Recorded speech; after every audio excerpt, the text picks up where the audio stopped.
down to business.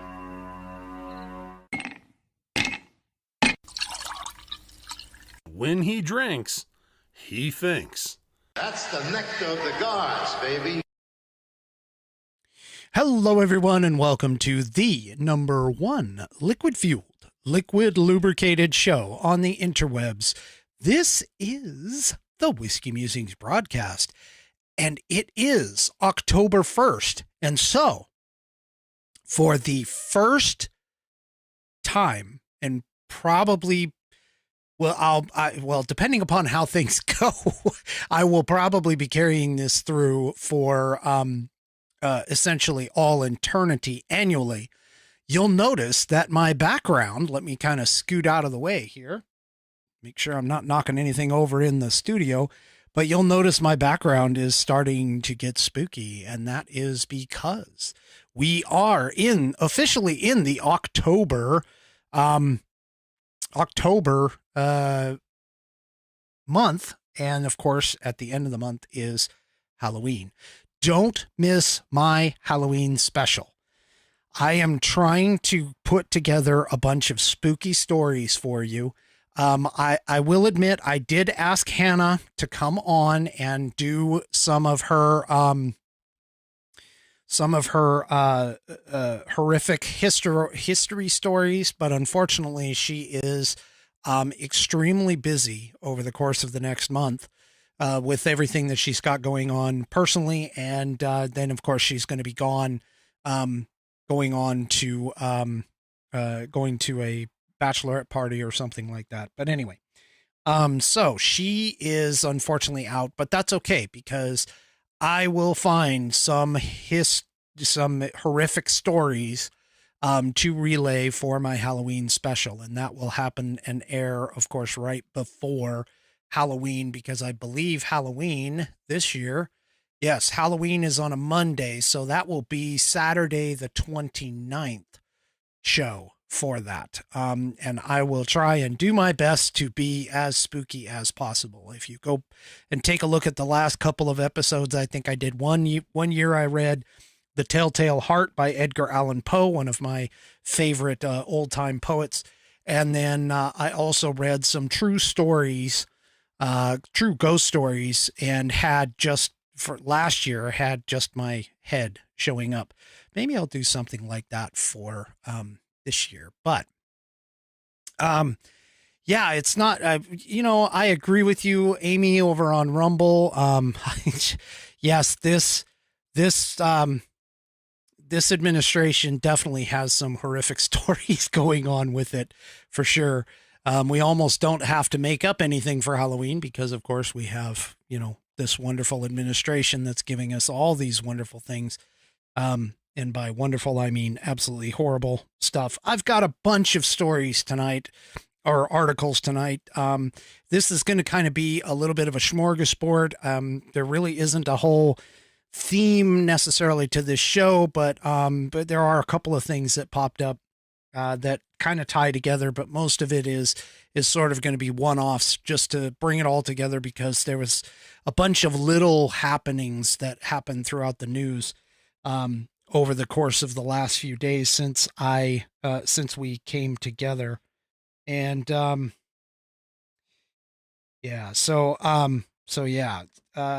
what's going to be happening tonight. All right. What I am going to do right now, and yes, so apparently if you're over on Rumble, there are a couple of things that are occurring there, and they've been kind of happening throughout the week. But the thing about it is, like Day is saying, are we seeing one or two chats? Because apparently it's echoing back the chats to the person who's posting it. And no, I'm only seeing one, and I think everybody else in the chat is only seeing one. Speaking about that, I am transmitting on YouTube right now. I don't know if anybody's over there on YouTube, but I will tell you this much. I have gotten 2 community strikes. If I get a third one before either one of those 2 strikes disappears, which I think the first one will disappear in mid-November, if I get one more strike, they will ban my channel. So I would highly, highly, highly recommend, not that I'm looking to necessarily get banned by YouTube, But considering their sensitivity over there for some of the topics that I cover, they will probably kick me out anyway. And so do yourself a favor, get on over to Rumble. Okay. Get on over to Rumble and sign up for an account. And then of course, follow the Whiskey Musings Broadcast channel over there. That way you can actually join into chats. I mean, we've got a bunch of wonderful people over here, on the Rumble channel, and they're just great. They're just great to chat with. In fact, I've watched the chat sometimes when I'm on. Most of the time they talk about what I'm talking about, but there are times where it will digress into its own little world. And so, join in, get over there, party. It's great. I definitely enjoy Rumble, and you likely will as well. Okay. So I also, don't know if you noticed, but in the starting, of my show, I went ahead and put the text up in the upper left-hand corner of the countdown. And I've included that as a part of, the cover photo for every video now. It has my live streams, my days and my times that I do my live streams. So if you need to verify when I'm going to live stream, you can just go over to, and just check out, especially on Rumble, but go over to Rumble, take a look at my channel over there, and the video, starting with this one, the video will actually have that in the upper corner. I got that from a guy, Michael Fire Jr., who does a lot of YouTube videos about OBS and how to do things and so on and so forth. And it's great. I've gotten a lot of tips and tricks from him.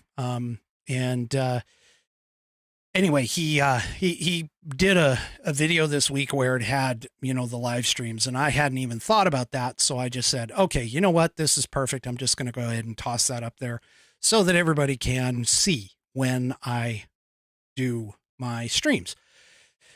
Okay.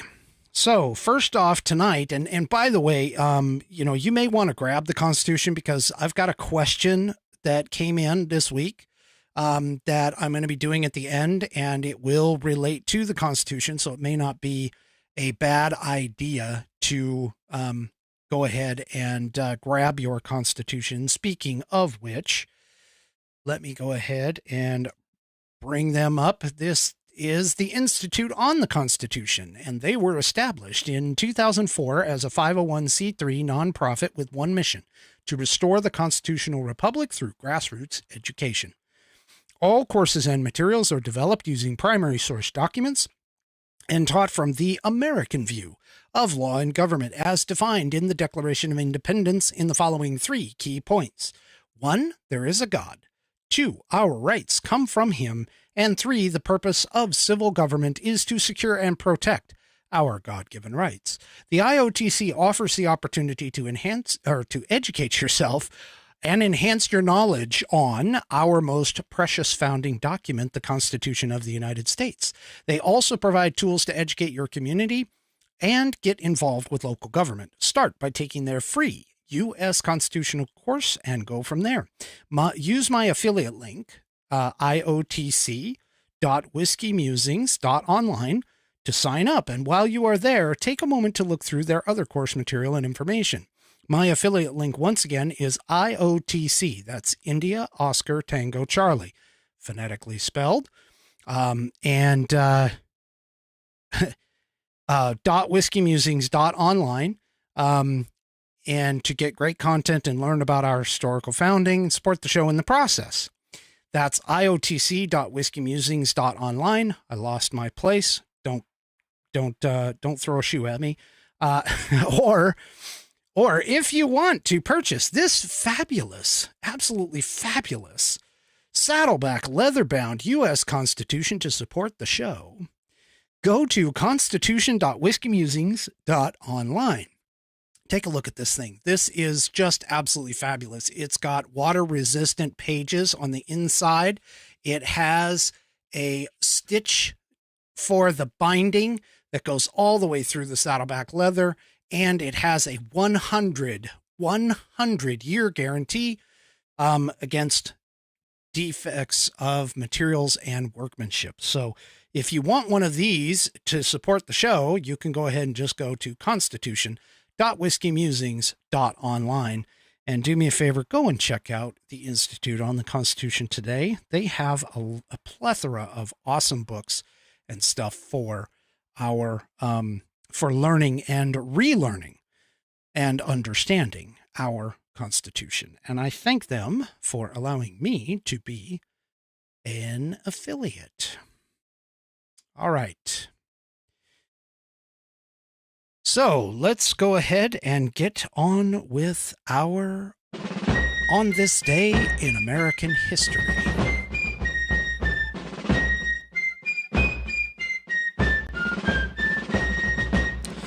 And of course, for On This Day in American History, I read from a fabulous book called The American Patriots Almanac. It is by William J. Bennett and John T.E. Cribb. You can pick it up at any bookstore. They have them all over the place. And this one, the ISBN says that it's about $20. I'm sure it's maybe a little bit more than that, but you can pick it up. It's got a plethora of information. I read from it each Saturday to learn a little bit more and to pass on a little bit more of our American history. And they have individual entries for every single day. And tonight's entry for October 1 is about honorary citizens of the United States. On October 1st, 1996, Congress declared Agnes Gonja Borgiu. Boy, I mincemeated that. Probably should have just gone with gone with her actual name, better known as Mother Teresa, as an honorary citizen of the United States. A native of what is now the Republic of Macedonia, the Roman Catholic nun spent a lifetime helping orphaned and abandoned children, the poor, the sick, and the dying in regions throughout the world, including the United States. Only a handful of non-citizens have been declared honorary U.S. citizens. According to Congress, it is, quote, an extraordinary honor not lightly conferred nor frequently granted. The other honorary citizens are, now check out this list of known historical people. The first one listed here is Winston Churchill. He was brought in 1963, the great British statesman whose bravery, charity, and valor, both in war and in peace, have been a flame of inspiration in freedom's darkest times, as President Kennedy put it.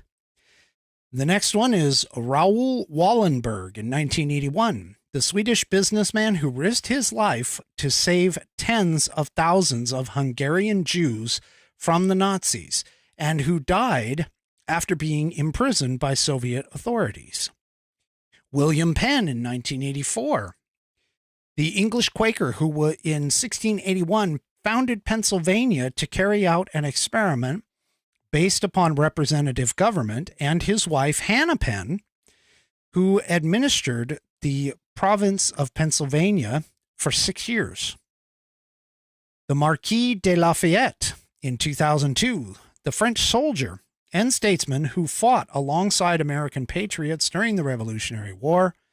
An American flag flies over his grave in Paris. And Kazimierz Pulaski in 2009, the Polish soldier and nobleman who fought in the Revolutionary War and became known as the father of the American cavalry. He died of wounds at the siege of Savannah in Georgia. Wow. So I guess we conferred citizenship, which obviously is a big, big deal for those folks. And we went ahead and conferred it upon them throughout the years. So I'm going to tell you right now, I've got a little bit of a tickle in my throat. It has nothing to do with being sick. I was actually out for most of the day outside playing lumberjack. And I think I just got a little too much, dust and pollen and that kind of stuff in my throat. But What will help me wash it down, of course, is going to be this right here. Four Roses Single Barrel Kentucky Straight Bourbon Whiskey. And as you can see, I am, getting a little lower. So, I don't know if B. Patrick or Fat Paws are here, but that is fast becoming a favorite of mine. Anyway, all right. So. Let me go ahead and open up with this. I don't know if anybody heard here recently, but we almost had a government shutdown. And by government shutdown, I mean that the money or the bills that are defined to carry our budget from year to year to year, apparently it was coming up to an expiration date. And so most of the time, whenever that happens,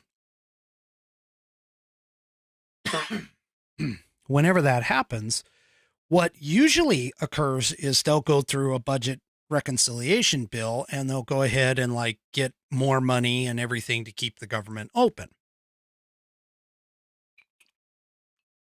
In this case, in today's case, what they did is they did a, let me see if the article states it. It's called a CR. And I'm not exactly, I can't remember what the acronym means. In my world, it means change request, but it's a CR, continuing resolution, I think is what it stands for. But anyway, basically what the House and the Senate did, and let me go ahead and bring this up. What the House and the Senate essentially did is they put together a real quick bill to essentially make it to where the government doesn't shut down. Now, if anybody who follows me, and yes, thank you, 3 Chevy, that is correct. Continuing resolution. I finally got it. It took me a minute. What a lot of people, don't understand is that I personally think, and I might have said it on the program, I don't know for sure, but I personally think that the best time for government is when it's either shut down because of the whole money aspect, or when you have a split between the executive branch and Congress being different parties. Whenever these two organizations align in terms of party equality, meaning that the executive branch is owned by the Democrats and Congress is owned by the Democrats, or vice versa. The executive is owned by the Republicans and the Congress is owned by the Republicans. You end up in a situation where you have a huge problem because, of course, most of the time they put forth all kinds of strange bills, all kinds of strange laws and everything else. And of course, you don't get the check and balance, not in terms of the total check and balance that you do when you have one house being held by one party and one house being held by the other. And I'm not talking about the House of Representatives. I'm saying the executive branch and then the Congress. And when that occurs, that's when we have our actual best scenarios looking back on history, the best scenarios for the American people, because what you end up with is, in order to get anything done, they end up having to come to the table and come to some sort of a bipartisan agreement. If the bill coming out of Congress has too much pork in it, the president generally, because he is with the other party, more than likely will go through and use his power of line item veto and take out the pork pieces and just get us down to a bill that actually does what it says it's supposed to do, and generally will only fund that. Now, the only time that doesn't work, of course, is if the Congress has the power to override the veto by sheer votes. And so that kind of issue, okay, is that kind of scenario, I should say, is the most in the most dire of circumstances, generally speaking, and also doesn't occur very often. So the reality of it is that when you have the president in one party and the Congress in the other, it actually turns out the best for the American people. Unfortunately, we're not in those situations. And so what we have here is we have Biden goes ahead and signs the bill to avert the government shutdown. And like typical, they went ahead and added aid to Ukraine. They added an additional $12.3 billion to go over to Ukraine.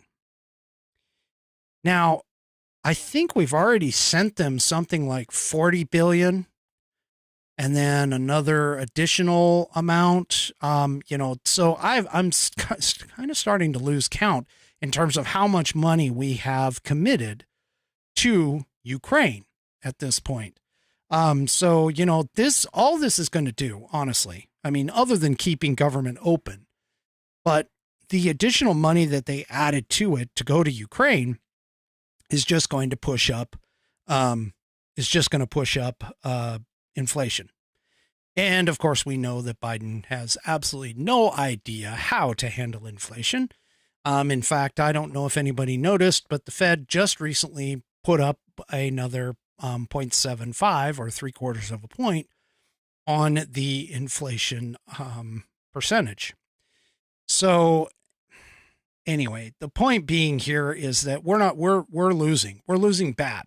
And I'm not meaning we're losing in terms of like a war, but the American people are losing every single day because of the inflationary cycle that we are continually being a part of.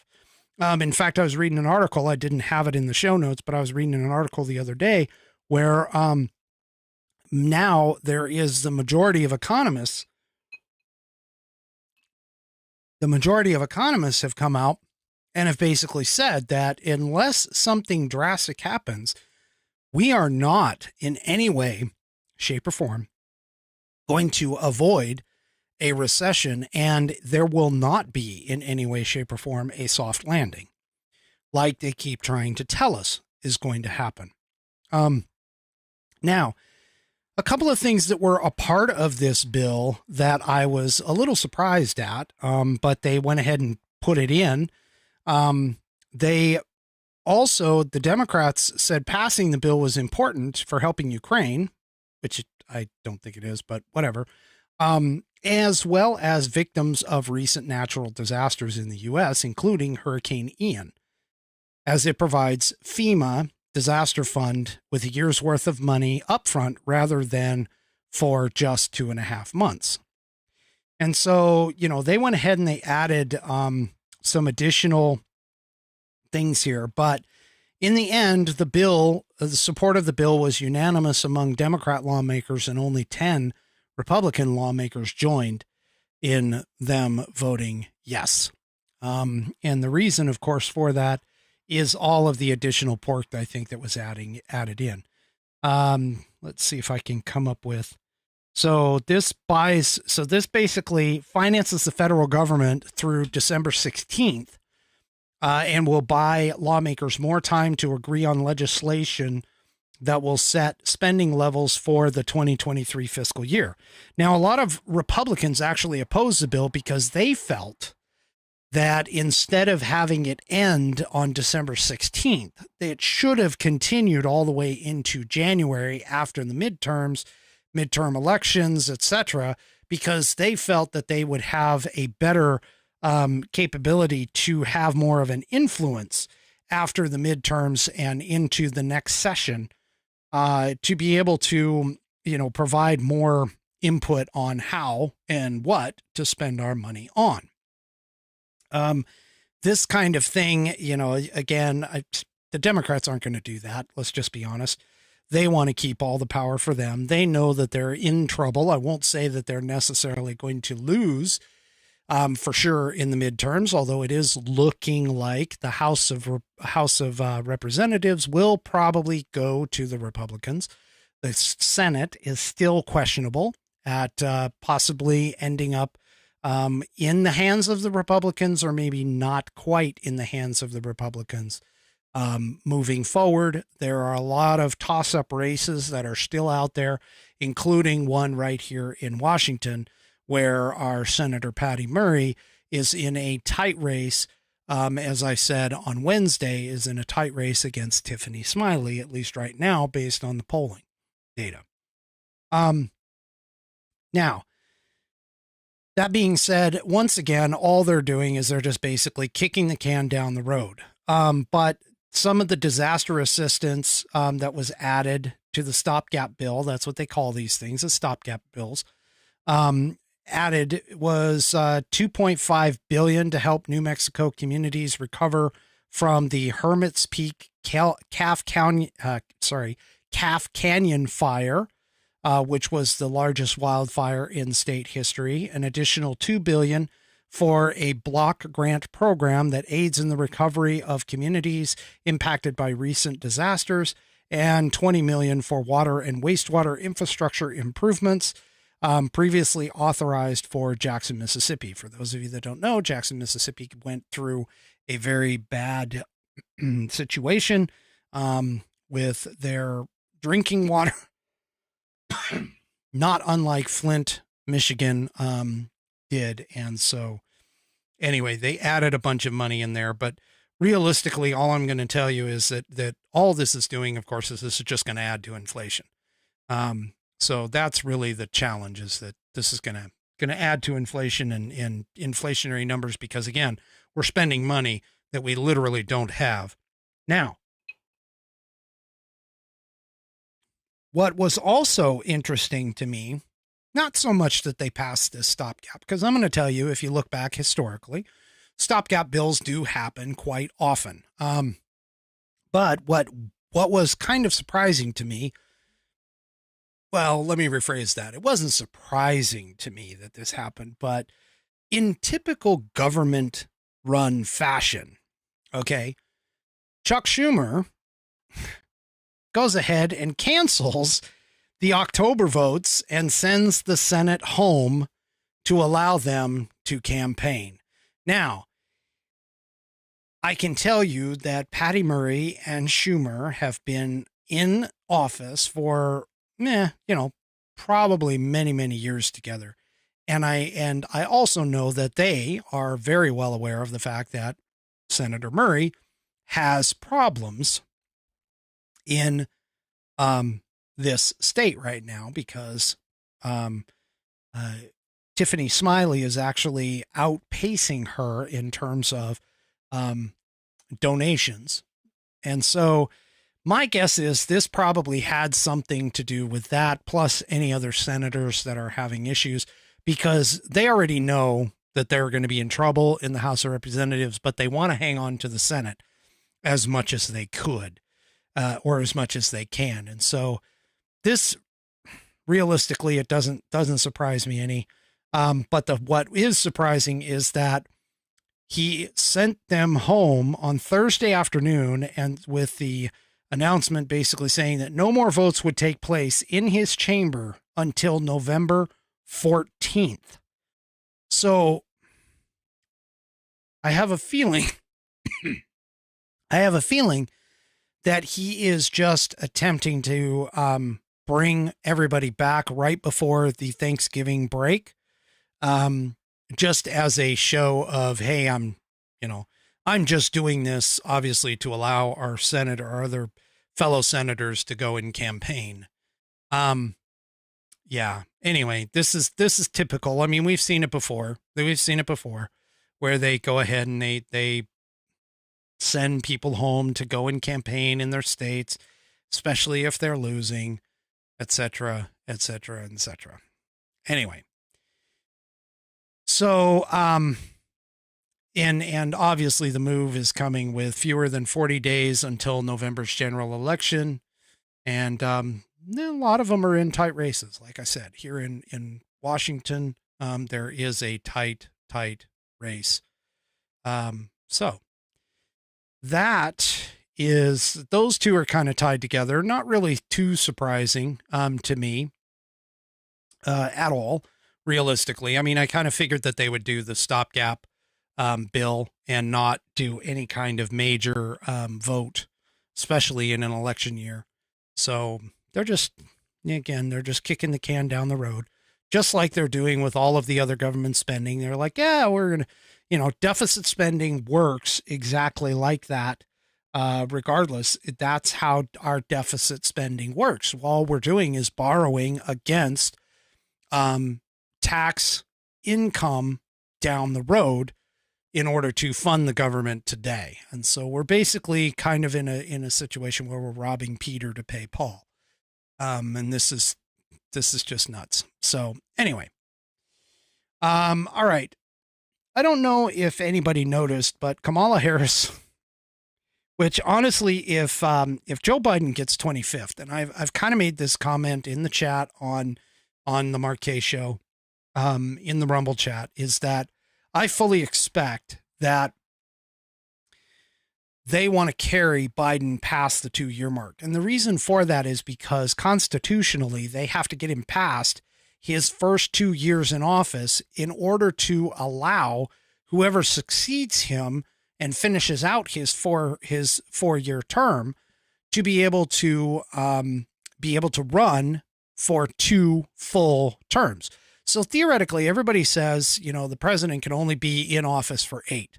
The reality of it is that the president could potentially get in as much as close to 10 years. And the reason being is this situation that I'm about to talk about. If Biden gets 25th amendmented after his inauguration day, okay, and then for January 20th. So if he gets beyond January 20th, let's say January 21st, they throw in the 25th Amendment and they say he is no longer fit for office. Okay. So they get rid of him and they put Kamala Harris in as president. Okay. Now she finishes out the 4-year term, which is almost 2 years in January. It'll be almost 2 years. I mean, like right on the cusp. It'll be 1 year and 364 days if they do this on the 21st. Now, they do that, and then they go and decide to have her run in 2024. Okay? So 2024 will be her first running for president. And one of the things that is interesting about that is if she goes and runs and fortunately wins a second term in 2028, totally improbable, but if that occurs, then she will have been in office for a total of 9 years and 364 days. Now,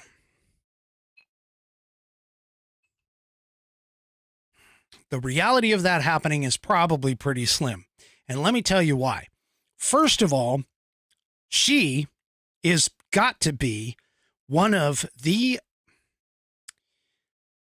less educated people who has ever held this office. I'm sorry to say it, but she has no charm. She has no charisma. She has no intelligence.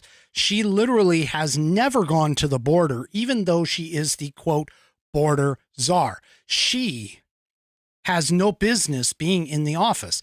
She dropped out. Just to give you a quick, I was today years old when I remember she dropped out of the primaries because she was going to get beat so damn bad. And then all of a sudden she pops up and, she basically becomes the vice president, and I still haven't been able to figure her out. Now she does gaffes just like Biden does. We'll get to him in just a few minutes, but she does gaffes just like Biden does. And her gaffes are, I mean, for any sane person are basically about the same as Joe Biden's realistically. But she also is very racist. And let me explain why. You take a look right here. Apparently, she came out and she said that the climate crisis aid that is going to Florida should be given out based on equity and to communities of color and women first. That's a form of racism. I'm sorry. That's racism. Okay. She also has, many times, I can't even listen to her speak, because half the time she's talking about something and she talks in such a circular motion that it's really, really hard to follow her. I mean, recently she was talking about investing in community banks, and she goes, we invest in community banks because they are in the community. And you're kind of like, wait, what? I mean, I'm sorry. I can't.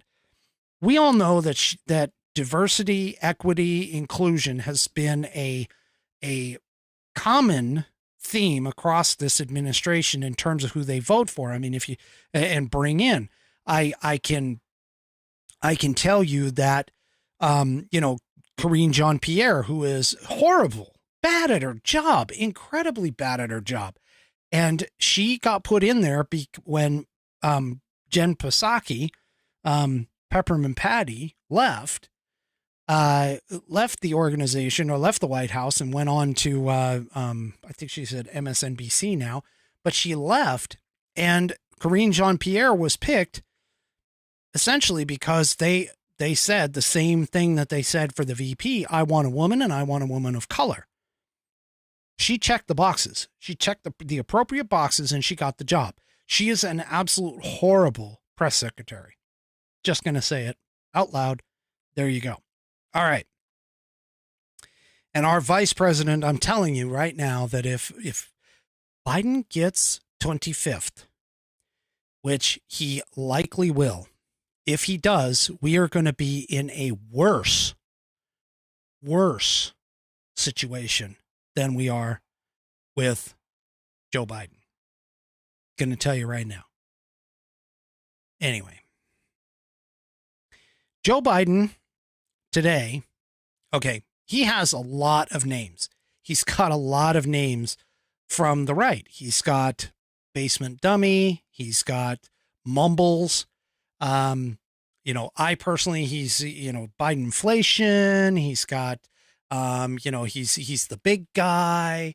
He's got all of these wonderful things that are going on, and by wonderful, I mean absolutely horrible, by the way. That's a play on words. But he apparently can't carry through on just about anything. And so one thing that happened this week, you recall, he kept talking about, and he just basically flat out announced at a press conference that he was going to do student loan debt relief. Well, first of all, Nancy Pelosi, I have a meme that I've thrown out in the social media sphere where Nancy Pelosi basically says that literally the president, and sorry, I'm going to paraphrase, but this is the gist of it. The president does not have the power to absolve loans. He can delay, he can postpone, but Congress is the one that has to actually go ahead and forgive those loans. Okay. So this was Nancy Pelosi saying this prior to the president coming in and making this announcement. Okay. Now, we've got some other ones coming in here, in the chat. So, anyway, he promised, student loan forgiveness, and he ran on that as part of his campaign, and he went ahead and announced it. Well, now I've got a new nickname for Joe Biden, and that new nickname is Backstep Biden. And the reason why is because if you've ever looked at anything that he said, he's talked about Taiwan, the White House backsteps it. He talks about Ukraine and sending troops over there to fight, to literally fight. He backstepped it. He's talked about all kinds of stuff with Taiwan. I think I already mentioned that, but he's had to the White House ends up backstepping it. Well, guess what? He's done it again. And let me show you this. He's done it once again. The Biden administration now has scaled back on its promise for the student loan forgiveness. And the reason why is because states are actually suing the Biden White House over this student loan forgiveness. And so what they did, though, what the Department of Education actually did is they took out privately held student loans as a part of the qualification. And this came from Yahoo Finance from Bloomberg, that privately held student loans no longer qualify for the Biden debt relief plan. So this basically means that it's only the federally guaranteed, federally funded student loans that will qualify for the student loan relief. Now, I don't know about you, but when I was in and I got my student loans and I paid them off, I had some loans that were privately funded and some loans that were publicly funded from the government. And they, that being said, I can't imagine too many people are not going to be in that same situation. I can't imagine anyone who has a complete university package that doesn't have some sort of a mix between private and publicly financed loans. But the thing about it is that a lot of people don't understand is, first of all, we're not even sure whether or not this is constitutional or not, because those lawsuits that I talked about in terms of the states, they're still ongoing. There was one that was dismissed in particular because of the change, because it happened to deal with the privately held loans. But the lawsuits are still ongoing. And so I fully expect, just like his OSHA mandate, just like several other things that he's run afoul on within the judicial system, that this will probably fall into that same case. And so my guess is that this really isn't going to go very far.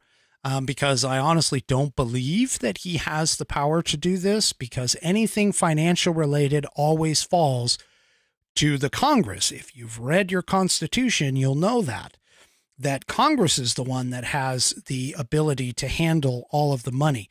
The executive doesn't have that capability. And so I'll be really surprised if this doesn't go the way that I think it's going to go in terms of the student loans situation. But that being said, I still would like to understand, for all of us who have paid off our loans, what kind of benefit do we have? Do we get some sort of a bonus, maybe an IRS write-off or something like that? I think that would garner more support for a lot of people. But, like I've been saying on social media, I've posted this on multiple times. The student loan debt crisis is easily solved. Item number 1, you took out a loan. Item number 2, you're supposed to pay it back. That's it. There's your debt crisis being solved. Okay. Now. All right.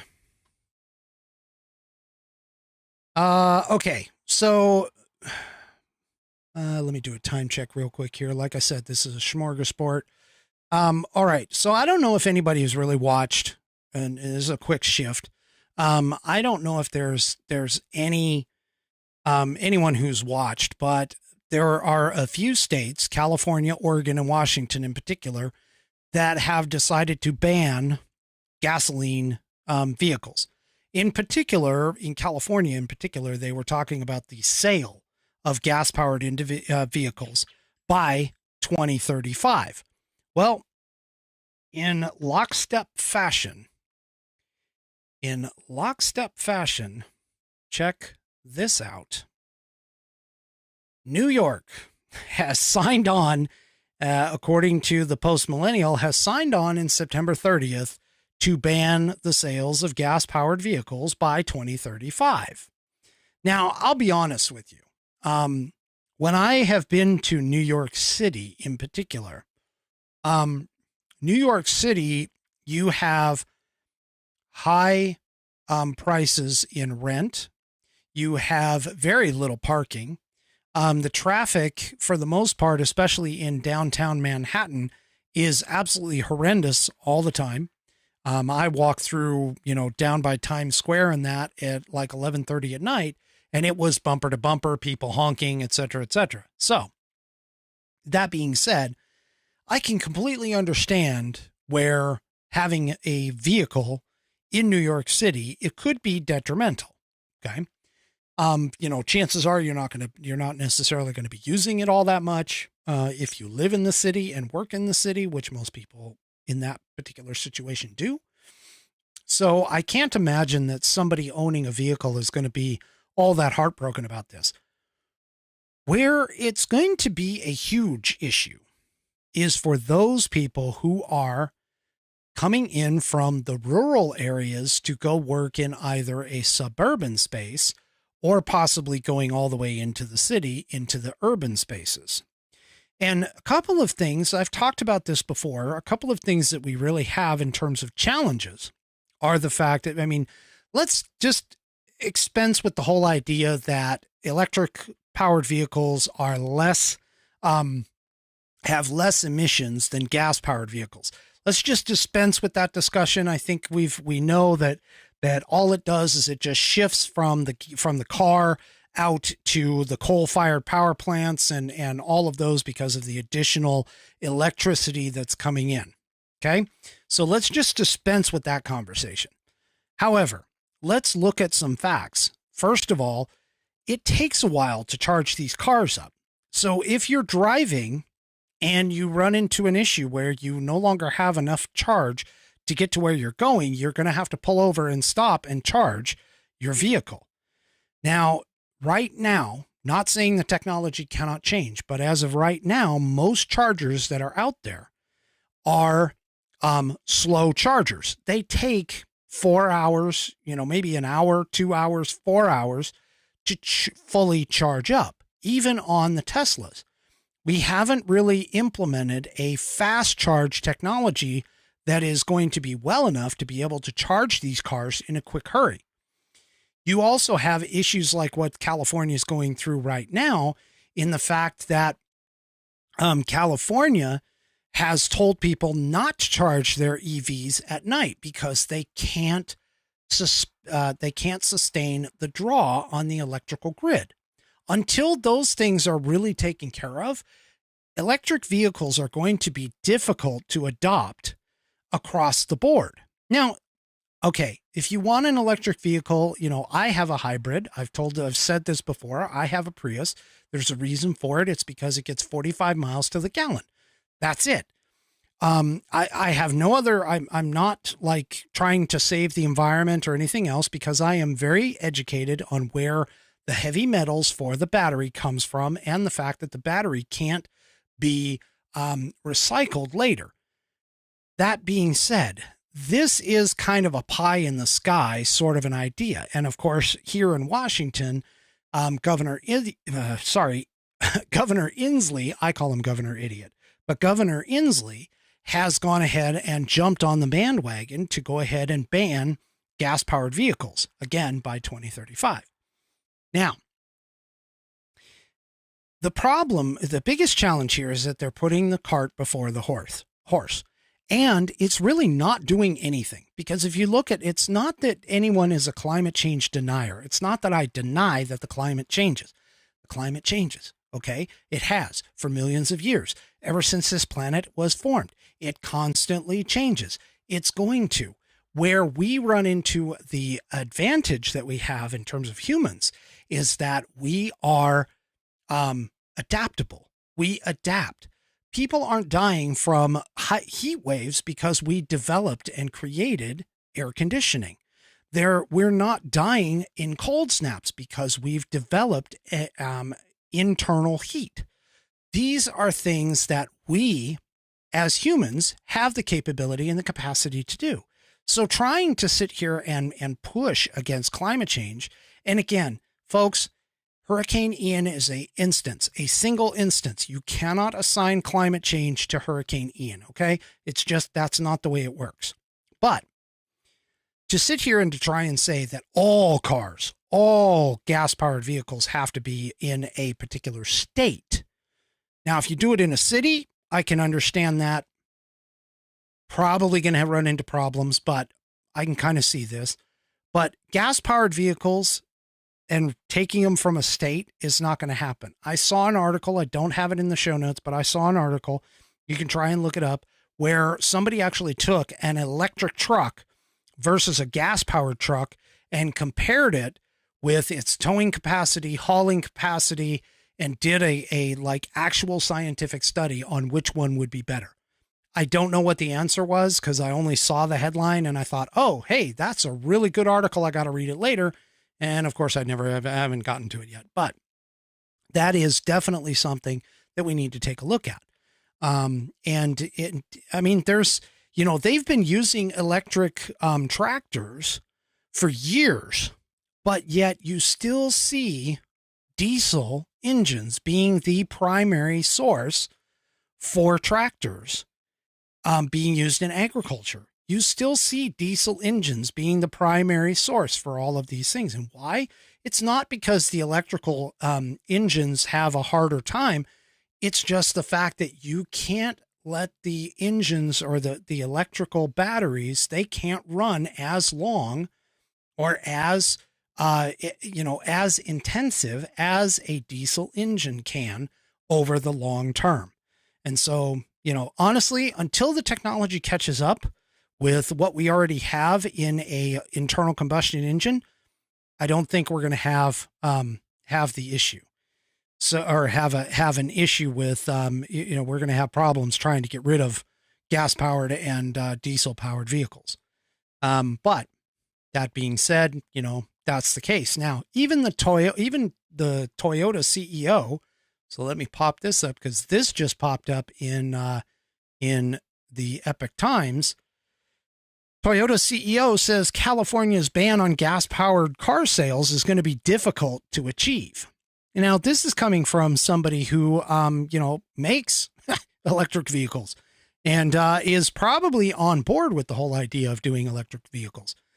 But anyway, he mentions that the California's plans to ban sales of gasoline-powered vehicles by 2035 is difficult to achieve, as it may take longer for battery electric cars to become mainstream.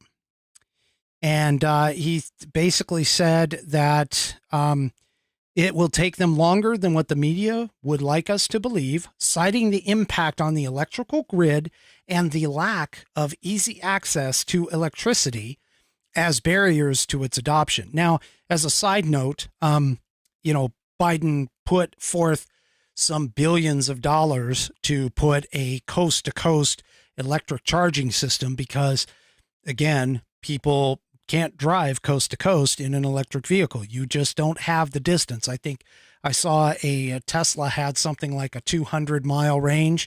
My Prius does 400 easy. And then I can just fill up in 15 minutes or 10 minutes because it's like, it's a 9-gallon tank. So I can fill up in like 15 minutes and be back on the road going. Whereas with an electric vehicle, I would have to sit for at least an hour to get a decent charge to be able to go. So anyway, keep an eye on this. I know that a lot of things can change between now and 2035. It is only 2022 right now. So, we've got some time, for things to change, but I honestly don't think this is going to go over quite as well as what they think it's going to go over. Okay. So, let me go ahead and move on to my next story. All right. So I talked about Biden. We all know that Biden is lost. Okay. We all know that he's lost, and he's got some problems. This week it actually showed up even worse. when during a speech, he called out for a Republican, I think she is a representative, Jackie, let me see. What's her name? Yes, Jackie Walorski, who died in August, and she was a House of Representatives person. So, of course, we have this place. We have this popped, which, you know, Republicans have been calling for him to take a cognitive test. I personally think he should. I actually think it should be a requirement because realistically, we can't be handing over all of these special things, all his top secret, his ability to determine what is classified and not classified, all of this other stuff. I just can't see why we wouldn't even have this cognitive ability in this case. But Republicans call for Biden to take a cognitive test over the "Where's Jackie" gaffe. Now, you know, it's not the only time. I mean, we've seen him. He stepped away from the podium. And like Dan Bongino keeps saying, and I trust Dan because Dan used to be a Secret Service agent. He basically has said on multiple occasions that all of these events are scripted, completely scripted down to the nth degree. You're going to go and you're going to look for this person in the audience and you're going to wave to that person. Then you're going to go and maybe make 2 more waves, and then you're going to come up to the podium, and then you're going to give your speech. And as soon as you're done with your speech, you're going to exit stage left and follow the footprints. I think he kind of made a reference to footprints being on the floor. Wouldn't surprise me any if they actually put down footprints on the floor. But we've seen Biden walk away from the podium and look like he's going to just walk off stage and having no idea where he's supposed to go, and sticking his hand out and doing all kinds of stuff. We've seen photos of cue cards that have, you know, directions on them. I mean, this man is unfortunately not all there. And I think that him looking for somebody who has passed on, even just in recent history, is an indication that the man's cognitive abilities definitely need to be called into question. And the funny thing about it is, and Outlaw Dogs just popped that up, the Dems went after Reagan for that same thing. In fact, when Ronald Reagan ran for his second term and was debating Walter Mondale, the question came up that Reagan was, you know, he was the oldest president to serve at the time, and that, you know, did he feel like that was going to be a bit of a problem? And he actually said, and he did a really good job. He's like, this is one of his jokes. He's like, I am not going to make age an issue in this campaign. The fact that my opponent's youthful inexperience and is not going to come up as an issue. I'm paraphrasing, of course, but the point is that Reagan laughed it off. Reagan was very quick-witted, very fast. He had all of his faculties, at least while he was in the president's office. That, you know, you could argue when his Alzheimer's actually took over, but while he was in, he was very, very quick, very intelligent. Biden has lost all of that. Biden doesn't have that same scenario, that same situation. He oftentimes has problems even speaking. I mean, Reagan was called the great communicator, and the reason being is because he wrote and spoke eloquently. He had regular radio addresses where he gave speeches that were clear, concise, intelligent. Biden is lucky to be able to read off of a teleprompter and get it right. These are all things that we should be questioning. We should honestly be asking for his cognitive abilities to be tested. And this, I honestly think, is where we're going to get the whole 25th Amendment, because I think eventually, especially the more that he does these types of things and the more keeps stacking up between now and his 2-year mark, I honestly believe that there will they will come to a point where they will not be able to ignore it any longer. I mean, we have even like foreign friends and foreign enemies that are laughing at Biden's ability to speak and be able to carry on conversations and so on and so forth. Even his own members of his party don't care, because when Barack Obama came back to the White House a couple of times in the past 2 years, Biden has been completely ignored. And it's those kinds of things that you just can't have your president, the leader of the free world. You just can't have that happen. It makes him look weak, inexperienced, idiotic,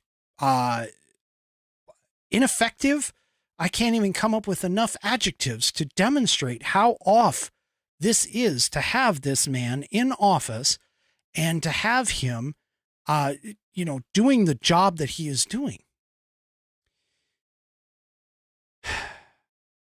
So anyway, I'm just really sad for America that we've got this guy in office. I mean, even just as a figurehead, it's horrible.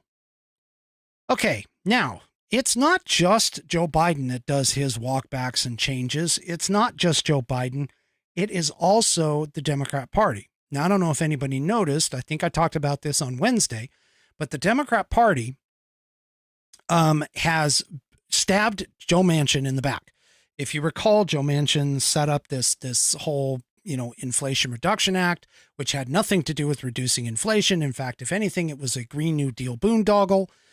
He tried to get a drilling and permitting thing for his state to go on, and he ended up to where he got shot in the back or stabbed in the back over it. But we also have this wonderful thing that's running around in the House that has to deal with essentially insider trading. And this is a national issue, especially brought to light because of trades that have come to the forefront with somebody like Paul Pelosi, Nancy Pelosi's husband. And the fact that Nancy Pelosi herself is high and many members of Congress are all making so much more money than the 174 plus or minus thousand that is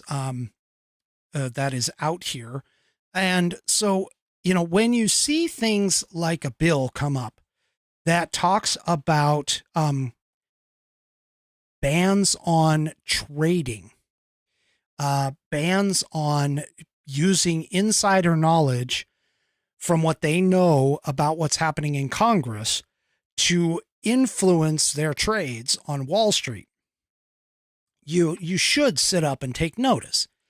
Now, as I think the question came up on last Saturday's show, where we were talking about term limits, and I basically stated that you can't have term limits unless it is a constitutional amendment that is initiated by the states, because none of these congressmen, I don't care how smart you think they are or how right or just you think they are,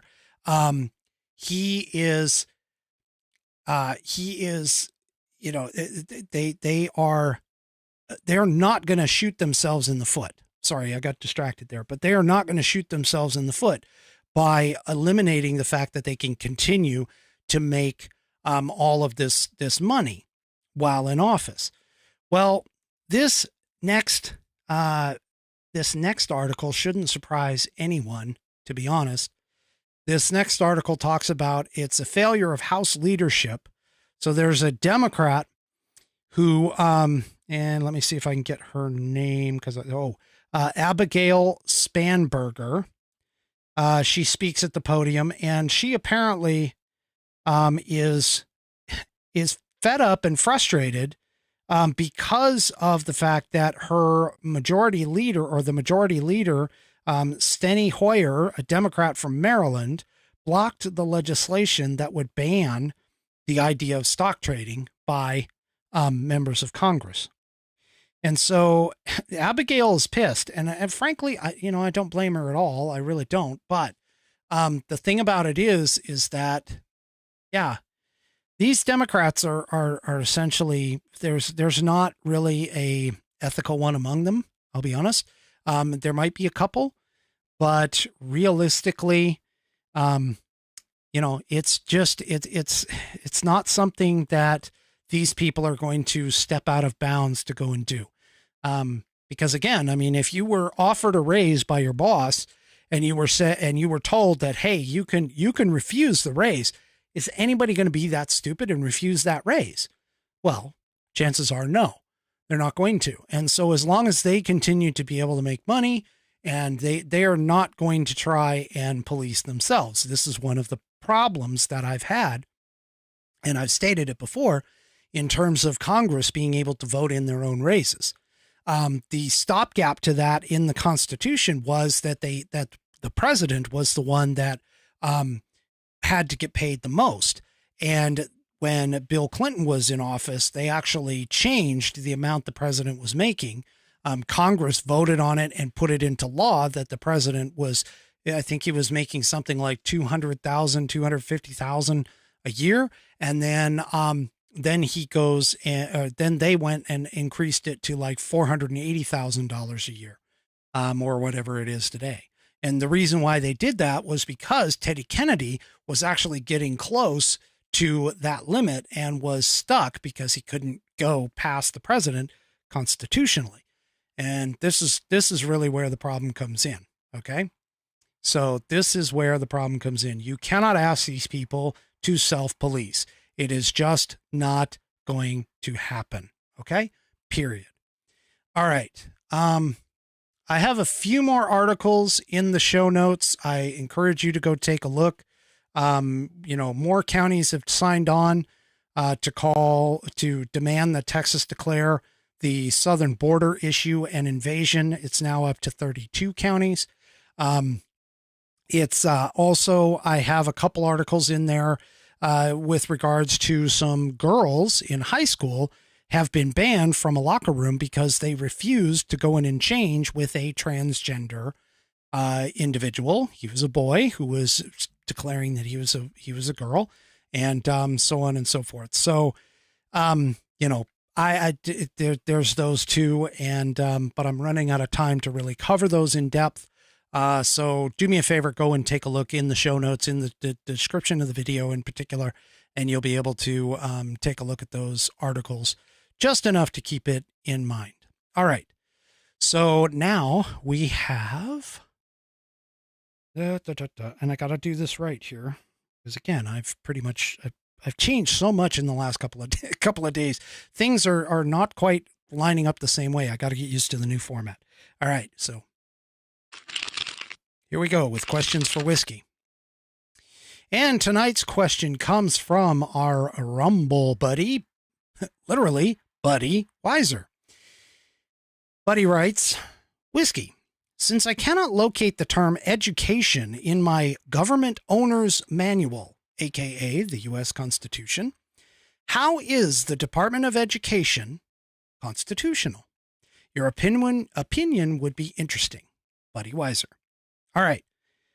So, well, buddy, let me just point out that just like most of the departments that have been made under the executive branch, and also coming from the bills in Congress or statutes, congressional statutes, the Department of Education was actually formed by a congressional statute.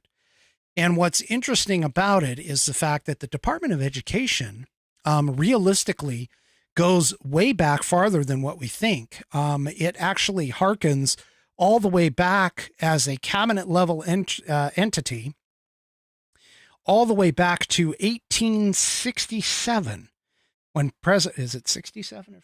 Yeah, 67, when President Andrew Johnson signed legislation creating the first Department of Education. And of course, he signed it coming from the, coming from Congress. Now, the interesting thing about the department's history is the fact that the office itself was originally formed. Check this out. was originally formed to essentially stay small and just try and help the states to create a concurrent curriculum across the board. What is also interesting, though, is that the department itself has been abolished before. Yes, it has actually been abolished. Let me see if I can find where it was. It was taken away from a cabinet level agency to what is called just the Office of Education in 1868. So in 1867, and President Andrew put it in as a cabinet level agency, a department, and then it got downgraded to the Office of Education. Then in the 1950s, there were, expansions in federal funding, and so on and so forth that sort of pushed bringing back the whole idea of a Department of Education. And so it was refunded or recreated in 1979. And there were 7 declared purposes when they redid it in 1979. They did, number 1 was to strengthen the federal commitment to ensuring access to equal educational opportunity for every individual, to supplement and complement the effort of the states, like I said, and let's see, to encourage the increased involvement of the public, parents, and students in federal education programs, to promote improvements in the quality and usefulness of education through federally supported research, evaluations, and sharing of information between the states, to improve the coordination of federal education programs, to improve the management and efficacy of federal educational activities, especially with respect to processes, procedures, administrative functions, blase, blase, blase. And then, of course, to increase the accountability of federal education programs to the president, the Congress, and the public. Okay. So under those 7 purposes that they declared, the idea, of course, is that they want to try and make it to where the education across the entire United States sort of remain cohesive throughout it. All right. Here's the challenge, though. You are absolutely correct, and you've put it up in the chat where I'm going to go with this. You are absolutely correct.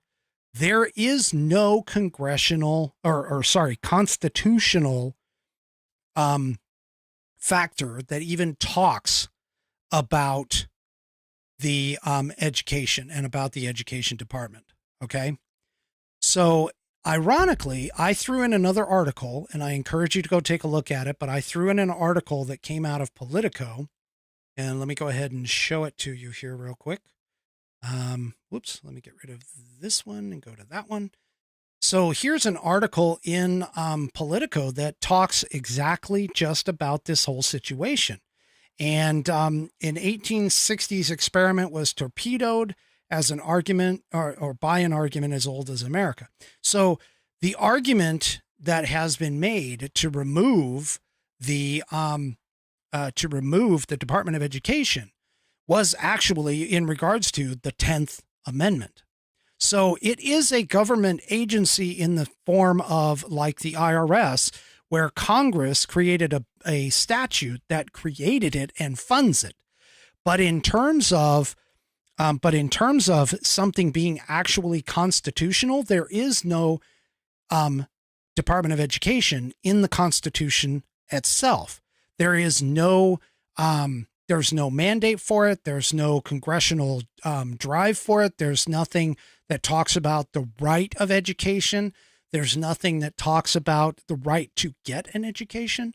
So the reality of it is that just like with abortion, just like with marriage, just like with anything else that is not specifically stated in the Constitution, nor specifically prohibited by it to the states, it goes to the states according to the 10th Amendment. Okay. The 10th Amendment is, and I've said this before and I'll say it again, the most unused yet possibly one of the most powerful amendments that are out there in the Constitution. It hasn't been brought to the surface, again, because of the fact that there hasn't really been very many cases with regards to this. But when you look at things like, the whole idea of school vouchers, like what's going on over in Arizona, okay, if they go and take those cases, if somebody goes and sues and brings those cases up to the Supreme Court, I would imagine that something like the Department of Education might come into play and under fire with regards to the government and everything, because of the fact that, again, you have that 10th Amendment. It is, and actually the 9th kind of covers it too, but the 10th is the most clearly written of the two, to basically state that if it doesn't say it in the Constitution, it is not therefore a business of the federal government, and therefore should not even be a part of it. It should be remanded back to the states and or to the people. And that's essentially where we're at with this entire situation. But the reason why nobody has ever brought it up is because of the fact that everybody just sort of believes that it's a good thing and believes that it's doing a great thing for our kids. But now we're starting to realize, and especially with all of the shenanigans that are going on in our school system today with the whole, CRT, diversity, inclusion, diversity, equity, and inclusion, the whole sexual identity within our school systems, I would not be surprised if somebody does not bring up a court case that allows for the constitutionality of the Department of Education to be looked at and hopefully and ultimately stripped away from the whole idea of the federal government's purview.